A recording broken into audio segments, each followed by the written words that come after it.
اگر الیکشن جلدی ہوں، مطلب اس طرح کی صورتحال میں تو ایک یہ فزیکلی امپاسبل بھی ہے، اور میاں صاحب جو ہے ان کو پتہ ہے کہ امپاسبل ہے، وہ چاہتے ہیں کہ جلدی الیکشن ہو. پہلے جو کام صدر صاحب کرتے تھے اب عدلیہ کر رہی ہے.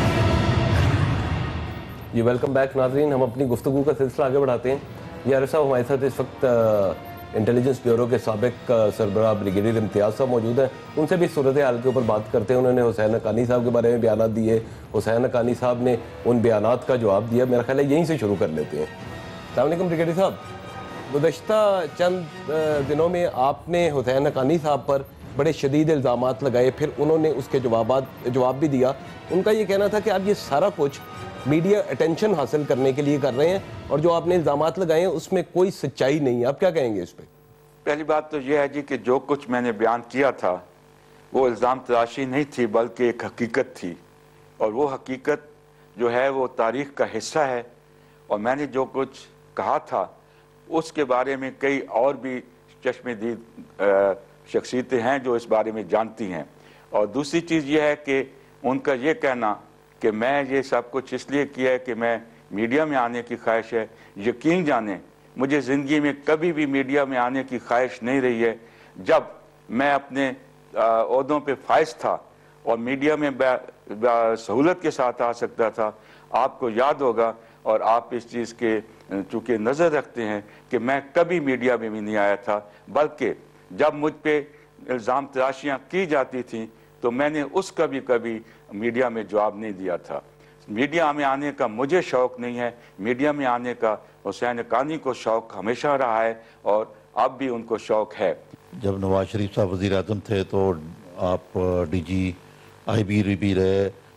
اس سے قبل آپ D G I S I Sindh بھی رہے، پھر ایڈیشنل ڈی جی بھی رہے آئی ایس آئی میں.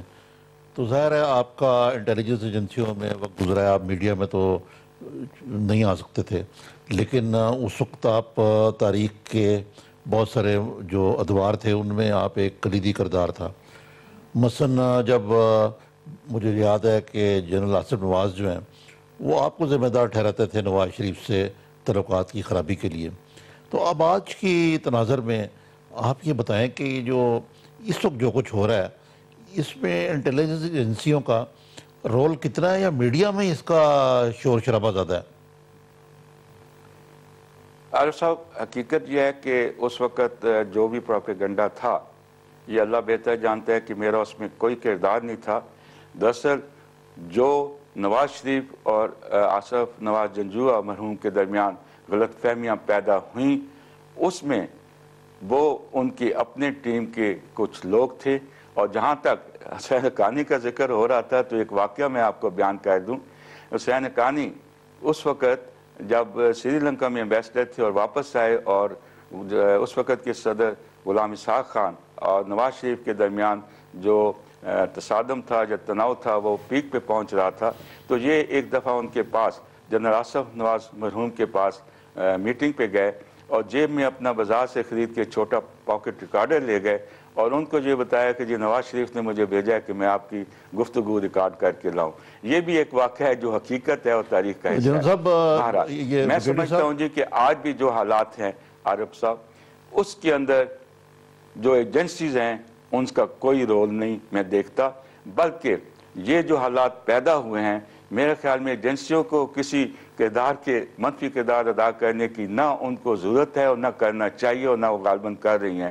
میں سمجھتا ہوں کہ حکومت کے اپنے جو سیاسی بردباری ہے اور اسٹیٹ مینجمنٹ کے جو بنیادی اصول ہوتے ہیں ان کے ادراک کی کمی ہے یا فقدان ہے، جس کی وجہ سے یہ جو تناؤ آپ دونوں کے درمیان میں یا کشمکش دیکھ رہے ہیں. آصف نواز مرحوم سے انتقال سے کوئی 2 ماہ پہلے میں ان سے ملا. میری پہلی ملاقات تھی اور آخری ملاقات تھی ان سے. تو اس زمانے میں وہ ان کا خیال تھا کہ آپ ان کے بعض کور کمانڈروں کو توڑنے کی کوشش کر رہے ہیں، اور آپ کا نام آیا تو وہ اتنے غصے میں آ گئے کہ ان کا چہرہ لال ہو گیا کہ میں حیران ہو گیا کہ وہ اتنے تیش میں آ گئے، اور میری ان سے کوئی ایسی یاد اللہ بھی نہیں تھی. اس کے بعد میں پھر نواز شریف صاحب سے ملا، اس سے اگلے روز ناشتے میں نے کہا جی آپ کوئی اپنا ذرا معاملہ ٹھیک کریں، یہ مجھے مارشل لائی جرنیل لگتے ہیں. تو انہوں نے کہا نہیں آپ فکر نہ کریں سب ٹھیک ہے، آپ بتائیے آپ نے سوٹ بڑا اچھا پہنا ہوا ہے، میاں صاحب نے سبجیکٹ دوسری طرف لے گئے. تو یہ بات ہے کہ یہ عجیب قسم کی بات تھی کہ آپ اس وقت جنرل آصف نواز کے اذان پہ چھایا ضرور ہوئے تھے. بات دراصل یہ ہے کہ آصف نواز اس وقت جو لابیز اور ان لابیز میں جو اشخاص یا شخصیتیں شامل تھیں جو حکومت اور جنرل آصف نواز جنرل کے درمیان اختلافات پیدا کرنے کے سرگرم عمل تھے، انہوں نے مجھے بھی ٹارگٹ کیا ہوا تھا، چونکہ وہ سمجھتے تھے کہ غالباً میں نواز شریف کا دست راست ہوں اور ایک اہم منصب پہ فائز ہوں. آج جو فوجی انتظامیہ مطلب وہ کھل کے، یعنی یہ تو آج تک نہیں ہوا تھا جس انداز سے جنرل کیانی اور ہمارے جو انٹیلیجنس کے چیف ہیں پاشا صاحب، وہ میمو گیٹ پہ صرف ایک دوسری طرف ہیں. اب جو کل بیان آیا کہ جی یہ ملک کے لیے بڑے خوفناک نتائج ہوں گے، یہ بھی بیان آیا. اس تناظر میں آج کون یہ غلط فہمیاں پیدا کر رہا ہے؟ آج بھی کوئی ایسی چیز ہے کہ یہ بعض عناصر جو ہیں ان دونوں طرف ہاکس جو ہیں حکومت کو لڑا کے اپنا لچ تلنا چاہتے ہیں؟ اگر اس وقت ملک کا وزیر اعظم جو ہے وہ چین کے اخبار کو یہ بیان انٹرویو میں کہے کہ آرمی چیف نے اور D G I S N نے جو بیان سپریم کورٹ میں جمع کرایا وہ غیر آئینی اور غیر قانونی ہے. یہ چین والے دورے کو بہت زیادہ اہمیت کہ اس کے دوران یہ بات کی جا رہی ہے، یہ کیوں اتنا زیادہ اس کو ہائپ دی جا رہی ہے؟ میں آپ کو پیچھے لے چلوں، مئی 1988 میں جنیجو صاحب بھی چین کے دورے پہ تھے.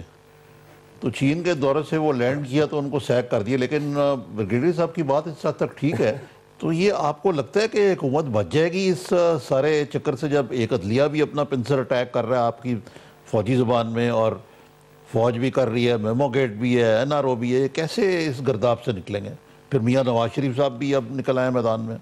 پہلی بات تو یہ عارف بھائی کہ جو میاں نواز شریف میدان میں نکلے ہیں، میرے خیال میں وہ میدان میں تو نکلے ہیں لیکن انہوں نے کمر نہیں کسی، چونکہ بنیادی طور پر وہ ابھی بھی وہ لائل اپوزیشن ہی ہے.